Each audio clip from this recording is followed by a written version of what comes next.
Hi, hi. I'm Katie. I'm an alcoholic. Hey, Katie. For sure. It's So here I am. Um, I have 60 days today. Right on.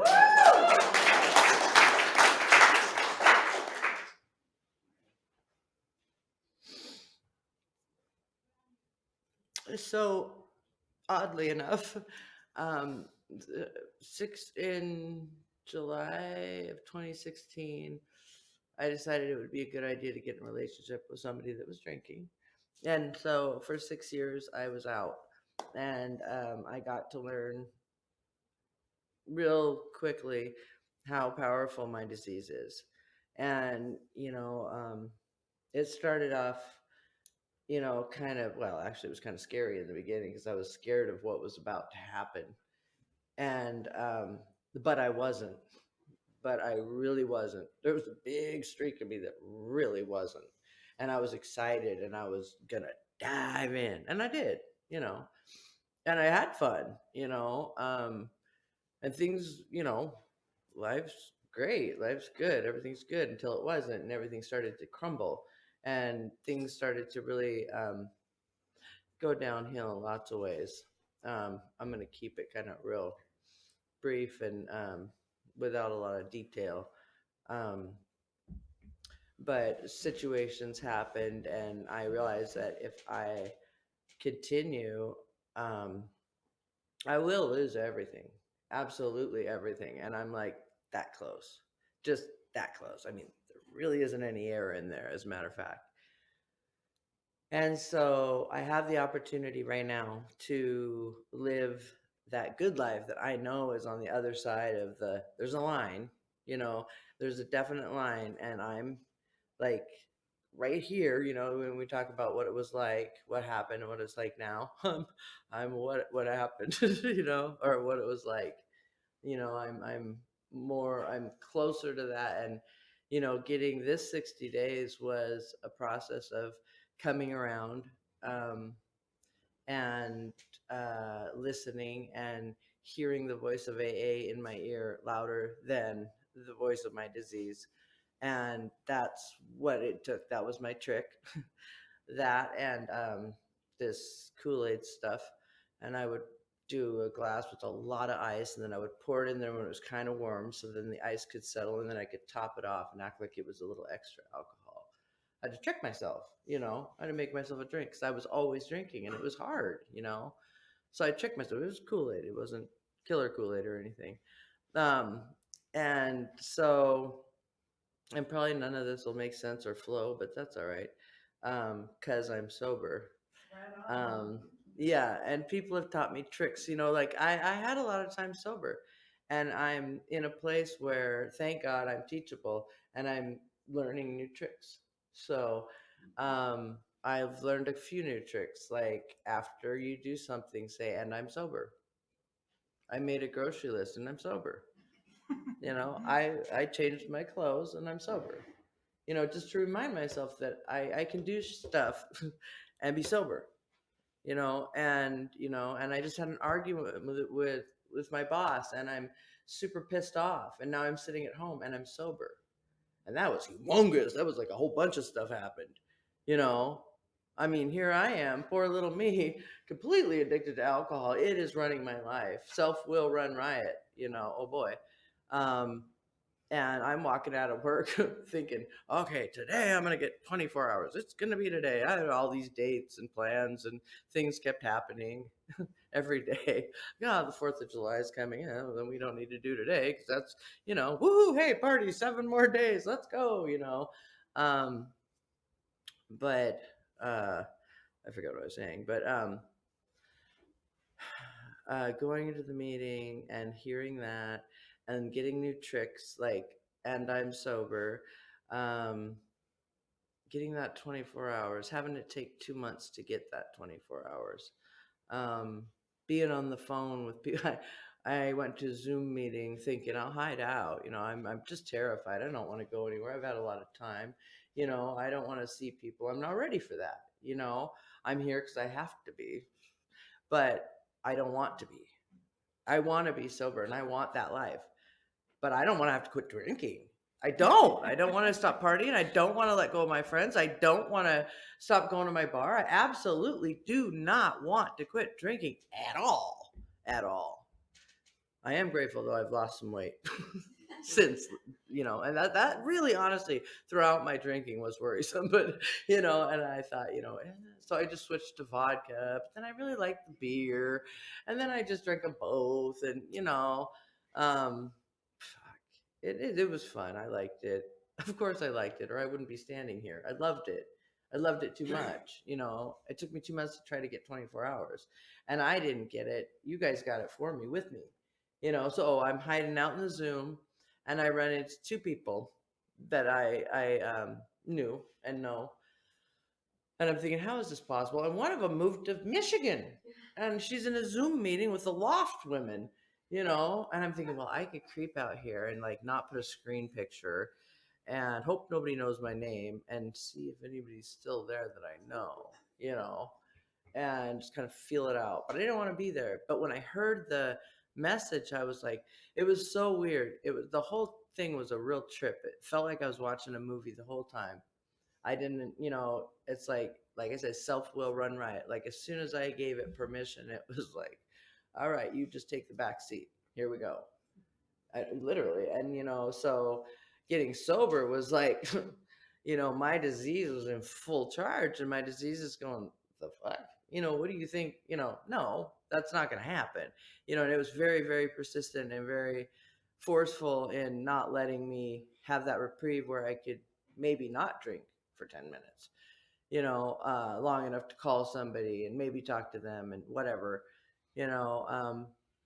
So when the voice of AA got loud enough, um, I could get 10 minutes, and when it got louder, I could get 30 minutes and an hour. And, and I am so grateful for lots of things. I'm actually grateful for my relapse because I learned so much about myself, and I've experienced so many things that are in that book, like real time. And when you sit in the meetings and you have all these yets and you're like, well, I wasn't that bad and this and that, and well, I never experienced that. And we have these question marks in our heads, and I don't have any more question marks in my head, and that's good. But it's also scary. Like I don't feel cemented into my sobriety right now. That feels scary. Because I know that if I drink, it's gone. Everything. My house, my job, my life, as I know it. No, prison might be another journey. But as I see this as an opportunity to have the other ending, because if I don't quit drinking, I could have that ending. It's going to be tragic. It will be tragic, And if it's not, that will be tragic, you know. But I get an opportunity to live the next chapter in the good life that I have, that I know recovery brings, because I already know what's on the other side. And I can't imagine how it is for brand new people that come to Alcoholics Anonymous and don't have their friends waiting for them. And they don't know you're their friends yet, right? I guess I do know how it feels because I was brand new, but the feeling you get when you come back and you see people that are there, it's like you get to fall right in and just be hugged, and you can skip through all the bullshit about how you're a tough guy and this and that. And although I am a tough guy, you know that, right? Everybody thinks that. I love it. So I know you don't. And it's funny because very few people really, really know me because I don't like people. So I don't, I just don't. But there are some people I like. So it's kind of weird, like I like some people, but just in general, as a whole, as a whole, kind of, yeah. So, yeah. How am I doing? 5 more minutes. Oh my god. So let's see what else. So there's a lot of miracles that I see that I can't deny that I'll just share with you because they're interesting and cool. So I got drunk less than a month after getting in the relationship with somebody that was a normal drinker. Okay. And I kind of like judged her because it's like, what do you mean you need a beer to get in the truck and go a mile down the street? where we're going to go have beer. I thought, that's kind of fucking weird. I didn't think she's an alcoholic. I just thought that was fucking weird. Like, you are thirsty. And then, and as it progresses, of course, I'm worse. I mean, I never went, Dad, close your ears. Your hearing aid fell out. Shit. Okay, well, whatever. Somebody just, if he has a heart attack. I never went anywhere without alcohol in the car at all times. I drove in blackouts. I did everything beyond what I'd done before. Well, I've done it all before anyway, but worse and more frequently and with no regard. With a brain, they say a brain full of AA and a stomach full of beer doesn't mix. Well, they don't mix. They just sit on top of each other like oil and water. And it's really, really weird. That's where the trip starts to happen, is that one half of you knows, I can quote the big book for God's sakes. And I know, and it doesn't fuck with my drinking. It just runs through my head, goes, oh, look, now we relate to Bill even better. And that incomprehensible demoralization, you're sitting in it going, oh my fucking God, that's what this is?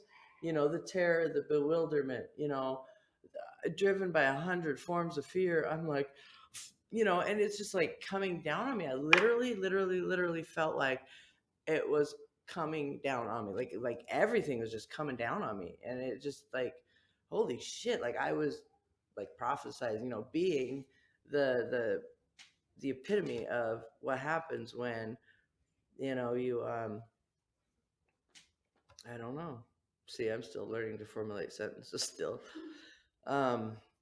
It's powerful, and it's yeah. I have friends here that can attest to my inability to form sentences. I'm getting better. 60 days is good. So yeah, my escapades while I was drinking were really scary, and I mean, I was like, I am so surprised I have not run smashed straight into my house yet. I'm so surprised. And that was like, fuck, I hope I don't run into my fucking house. I'd be heading home going, fuck, what if I hit one of the trees right on my street? How fucking embarrassing. What if I fucking ran into the neighbor's house? I mean, because I'm worried. I mean, I'm not really worried what happens out on the highway so much, and how many parking lots I end up with 2 flat tires or 3, or high centered on a median. That happened. It all happened, I'm just trying not to. So yeah, he's distracting.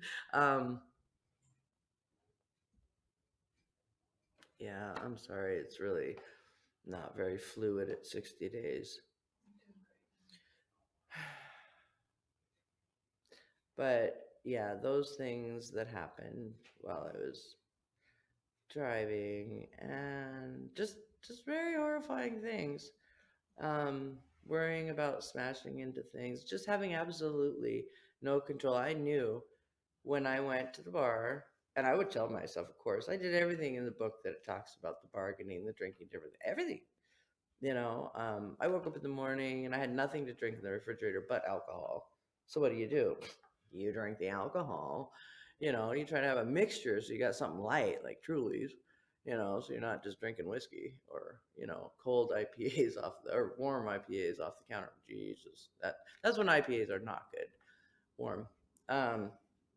So, and then I thought I wasn't an alcoholic because I didn't like warm IPAs. I thought, well, there you go. See, give me a liquor I don't like and I'm not an alcoholic. Problem is, I learned to like it. I helped you finish a bottle of what? Ew, I hate that stuff. You didn't last night, obviously. Just as every incomprehensible demoralization I could ever want, let's just say, acting like yourself but little. Just all those little haunting words as you do them while you're living it, and you can't stop it, and you just watch it. And you're like, holy shit. And it was like exciting sometimes, like living on the seat of your pants going, what's going to happen now? Only fucking problem is that's me, you know? And I have an opportunity right now to continue watching that really fun fucking story, you know, with this fun girl that loves to go to the bar, that is fucking the life of the party, for God's sakes. I have ragers.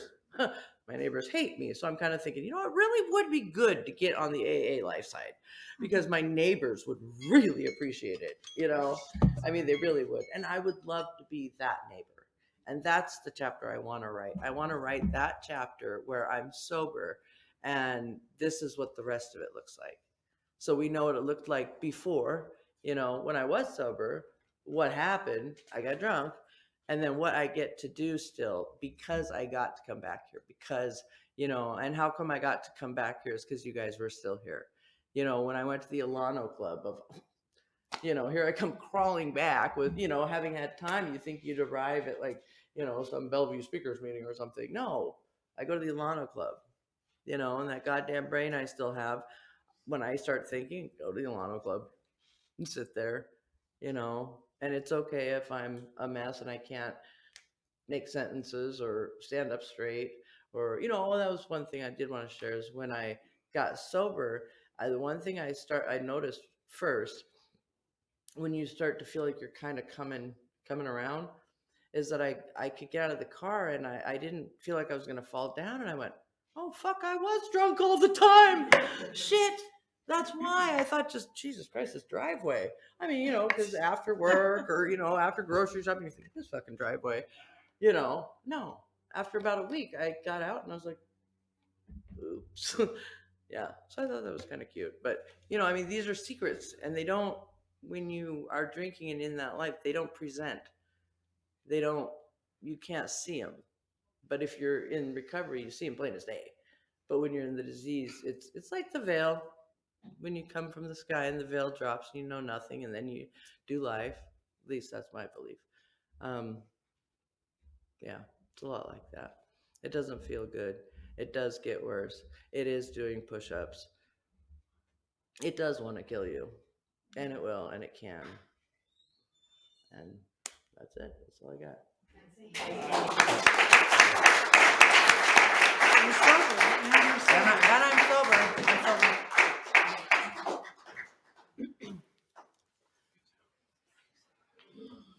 Thank you, Katie.